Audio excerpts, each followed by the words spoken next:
Hey, what's up and welcome back. So today we're going to be doing another redstone video here, and I've got a mass storage system for you. So you can see in here we've got all our chests, and I've got just decorated the outside. But yeah, let's get into it. Alright, so I've got some stuff kind of set up here, some older versions, and this is mostly just going to be for the world download. You can come play with these, but it basically starts with the very simple basics here, and then we add in some more features and eventually get to the full feature set over here. And this here is just an example of a single slice. I'm not going to do a tutorial, but basically all you would do is stack a whole bunch of these together, and then you've got the main body of this system. In fact, stacking all that together, you get pretty much everything except the yellow, the green, and then the white, which is just decoration. So I'll go over how all this works, and it should be enough for you guys to duplicate it on your own servers. So let's come back here and let's just explain a single slice here. So I guess it'd be better to explain what a mixed or hybrid storage system is. It's basically something that stores both shulker boxes full of items as well as normal items. And what this lets you do is, say you're using this for some farming area, and you've got all these farms, you got all your crops, and your witch farm and whatnot, and you're storing the items per slice. But you don't necessarily want to have to like come in here, grab a shulker box, plop it down, open it up, take items out, put it back. Like that's a pain in the butt if you only need a few items. So you can always come in here, just grab a few, and then it'll start filling back up. All right, so that's basically how the inside of your user interface will act there. So let's take a look at one of these slices and we can see exactly what's going on here. So your items are going to be going around the ice up here, and they will get sucked out by these hoppers here. We have a little item filter.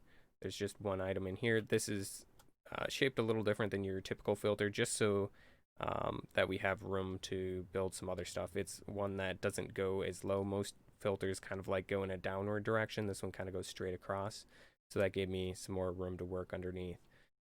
Anyway, the items come in here and they come down into this hopper, and you see it's pointing into the shulker box, but it also has a hopper underneath. So before they're able to be output to the shulker box, it will get sucked down, which brings it into this chest, which has all our single items. Once that fills up, it'll start backfilling all the way up here till it gets back to this hopper, and then it'll start filling up the shulker box. When the shulker box gets full, then it will start backfilling into this hopper again, and since it can't go down and it can't go over, this will just start filling up.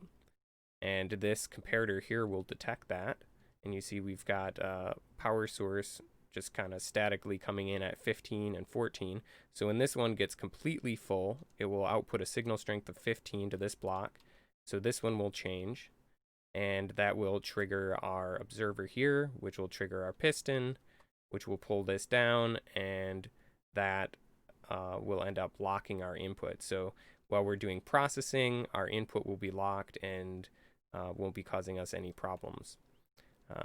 This piston here triggering will also set off the observers down here, which will come. It'll blink our light, which will just give a little indication that we're processing.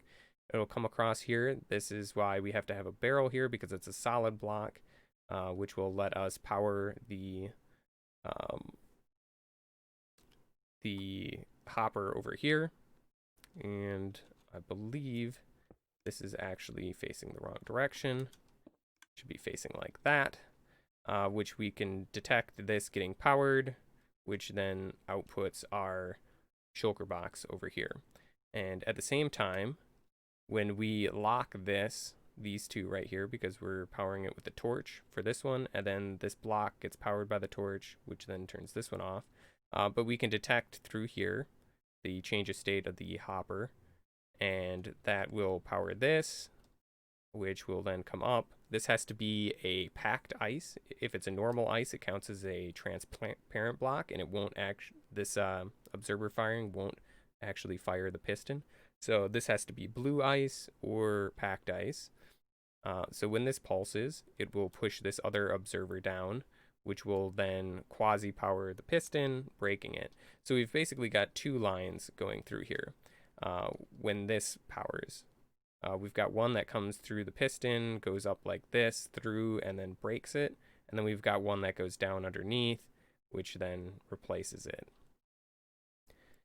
So there's a couple other things going on here. Once this gets broken, obviously it falls down, gets picked up, and put into the storage here, just like any normal storage system.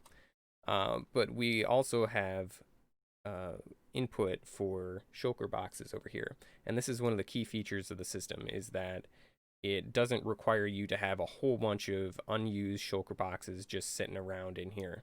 In fact, you'll only ever have 2 per module, so 4 per slice if you have 2 modules per slice.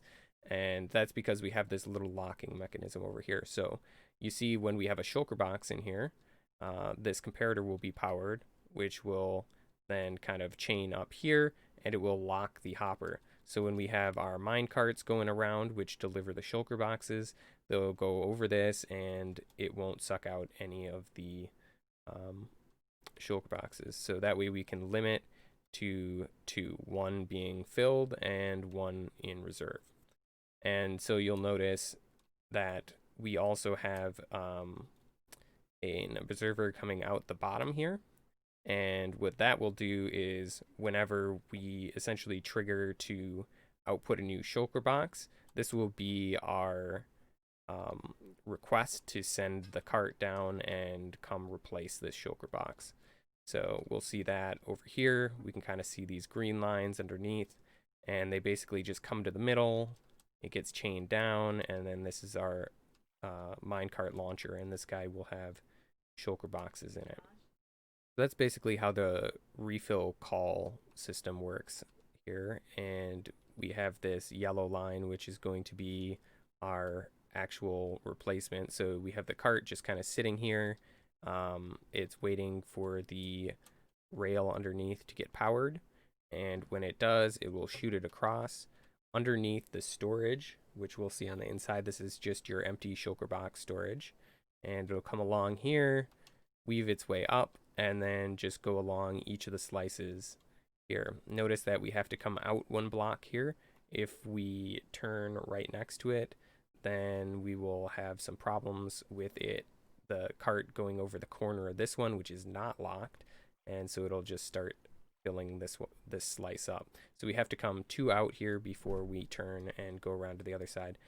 And now my little monster face is getting in the way.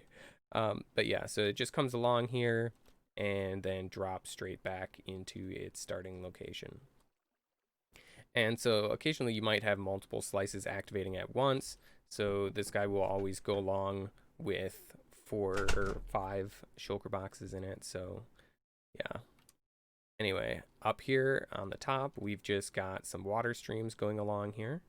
And you're going to want to input your items onto the ends. So over here, and then on this side, if you input them in the middle here, like kind of like along your slices, the items won't be lined up properly to go into the hoppers, which might not be a bad thing. It just means that the items will have to do a full trip around before they get lined up and can go in here. So this system is not exactly designed to be your main storage. This is something that's designed more to be something to like have at your industrial district where you have all your farms and whatnot. But yeah, so nice thing about this is with 16 slices, we have almost 22 million items worth of storage. So quite a lot. Each one of these modules can hold 700,000 items. That includes in the Shulker boxes and in the individual chest here. And each slice can handle a feed rate of 9,000 items per hour. That's hopper speed. So if you have a big farm that's really cranking out the items, you might want to say have 2 slices that do redstone, or 3 slices if you really have a lot, and that way you can handle higher feed rates. But yeah, with 16 slices you should be able to handle most of the farms. And yeah, anyway, I just got a little bored because I was building this early in the morning, and decided to decorate it. So another thing you'll notice is I have these blocks to power the rails right here. Technically you could put them down here, but if you look on the slice over here, if you just duplicate this, they'll be above everyone, and that's not strictly necessary.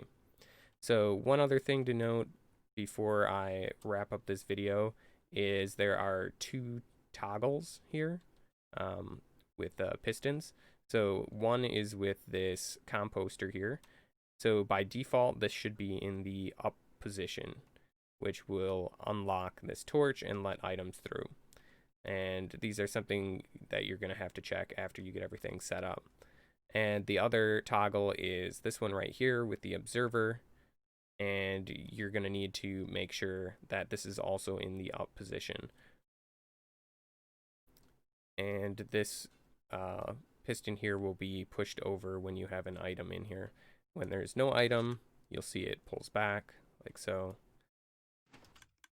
and like that. And I also changed this observer here needs to be facing the